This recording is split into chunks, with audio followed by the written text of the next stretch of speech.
होरी कनक भवन में खेलत राम नरेश।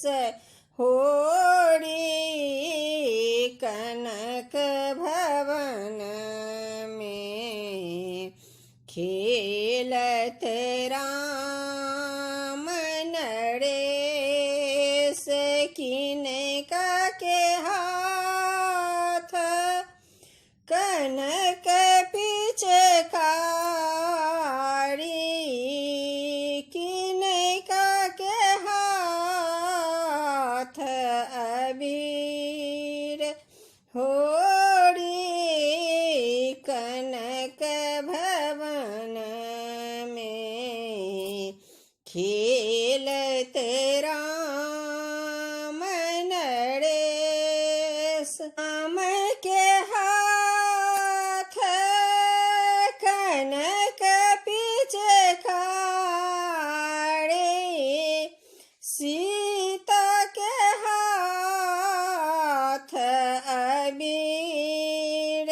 होरी कनक भवन में खेलत राम नरेश। किनका के पहिरन पियर पीताम्बर। किनका के पहिरन चीर।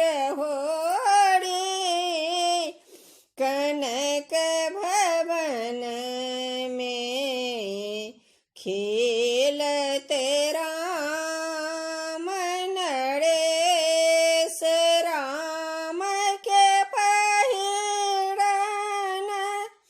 पियर पीताम्बर। सीता के पहिरन चीर। होरी कनक भवन में खेलत राम नरेश।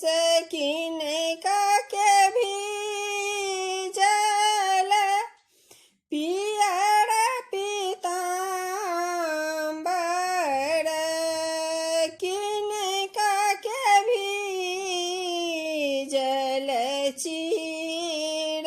होरी कनक भवन में खेलत राम नरेश।